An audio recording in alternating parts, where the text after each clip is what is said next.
आणि यानंतर आपण थेट जाऊया ते शिवसेनेच्या पक्षचिन्हाविषयी सध्या नरेश म्हस्के बोलतात। अधिकारी पूर्ण पक्ष आणि आम्ही पक्षातनं बाजूला जाण्याचा विषयच येत नाहीये।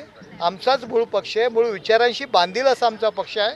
मुळात पक्षाच्या विचारापासून दूर हे युबीटी गेलेलं आहे आणि त्याचे परिणाम त्यांना मिळालेले आहेत, दिसलेले आहेत। पदाधिकाऱ्यांच्या नियुक्ती संदर्भात कपिल सिब्बलांकडून प्रश्न उपस्थित केला गेला होता की ज्या पद्धतीने आमच्या पक्षामध्ये काही इलेक्टेड केलं जातं, म्हणजे काही जिल्हाध्यक्ष आम्ही नियुक्त करतो, बाकीच्यांच्या निवडणुका होतात, हा मुद्दा त्यांनी जेव्हा मांडला तेव्हा सरन्यायाधीशांकडून त्याही अनुषंगाने टिप्पणी केल्याचं बघा। आम्ही सरन्यायाधीशांच्या टिप्पणीवरनं बोलणार नाही, परंतु काँग्रेस वगैरेची जी काही उदाहरणं दिली गेली, तुम्हाला माहिती आहे काँग्रेसमध्ये सुद्धा अंतर्गत निवडणुका होत असतात। मला त्या मुद्द्यावरती चर्चा नाही करायची, कारण सरन्यायाधीशांनी जी टिप्पणी केलेली आहे, मुळात शिवसेना पक्ष हा आमच्या पूर्णपणे सोबत आहे। विचारांपेक्षा दूर बाळासाहेबांनी ज्या विचाराने शिवसेना पक्षाची स्थापना केली होती त्या विचार आणि तत्वच युबीटीने सोडली आणि काँग्रेसबरोबर गेली आणि त्यामुळे हे सगळे परिणाम भोगावे लागले।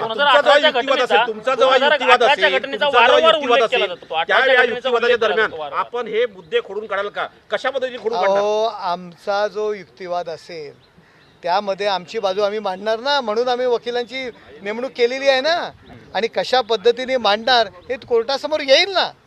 थोडा वेळ थांबा, वाट बघा ना।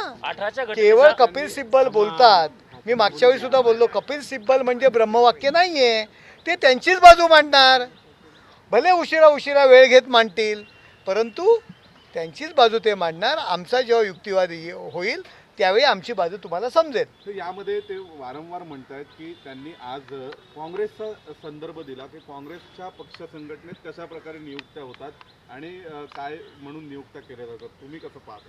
हे बघा, आता ते काँग्रेसचंच उदाहरण देणार, कारण शेवटी त्यांच्याशी संघ केलेला आहे, त्यामुळे मला वाटत नाही त्यामध्ये काही दम आहे। आणि काँग्रेसमध्ये सुद्धा कशा पद्धतीने निवडणुका होतात ते आपल्याला माहीत आहे। जे सरन्यायाधीशांनी जो प्रश्न विचारला त्याचं उत्तर हे योग्य होतं का अयोग्य होतं तुम्हीच सांगा।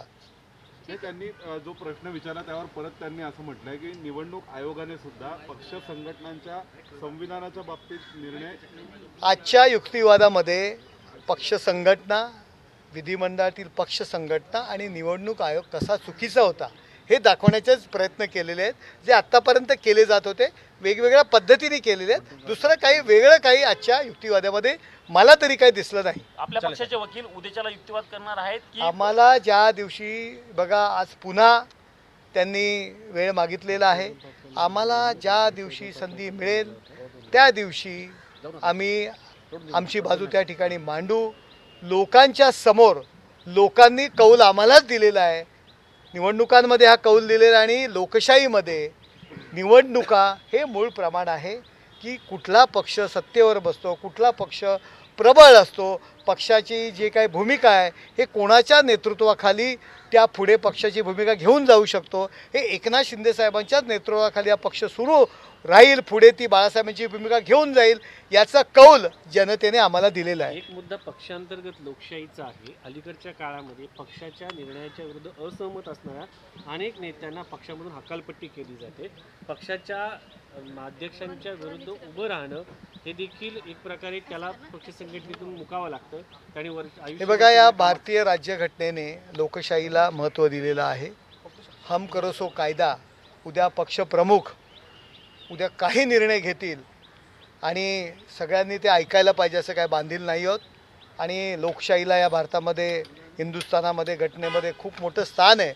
ज्या विचारांनी, हिंदुत्ववादी विचारांसाठी शिवसेनेची स्थापना झाली, बाळासाहेबांची स्थापना केली, आणि तुम्ही स्वतःला मुख्यमंत्री होण्याकरता ताबडतोब निर्णय घेता आणि काँग्रेसबरोबर ती आघाडी करता, हे पक्षातील पदाधिकारी, कार्यकर्ते, आमदार, खासदार ऐकून घेणार नाहीत। कारण शेवटी विचार आणि तत्व यावरती पक्ष उभा राहिलेला असतो आणि त्याच्यावरती पक्षाचे अनुयायी होतात। मग जर तसं नसतं तर मग काँग्रेसमध्ये गेले असते, कशाला शिवसेनेत लोक आली असती? हिंदुत्ववादी पक्ष, काँग्रेसच्या विरोधातला पक्ष म्हणून लोक शिवसेनेमध्ये आले, शिवसेनेचं काम केलं। काँग्रेसबरोबर जायचं असतं तर तुमच्या पक्षात कशाला आली असती लोक? काँग्रेसमध्ये गेली असती, शिवसेनेत आली नसती। त्यामुळे जी शिवसेनेचा तत्व आणि विचार आपण सोडलं. त्यामुळे पक्षप्रमुख उद्या काही वाटेल स्वतःला मुख्यमंत्री होण्याकरता पक्षाची घटना किंवा पक्षाचे विचार कुठेतरी बांधून ठेवतील. पक्षातले पदाधिकारी, कार्यकर्ते, आमदार हे कधीच सहन करणार नाहीत. चालेल, थँक्यू.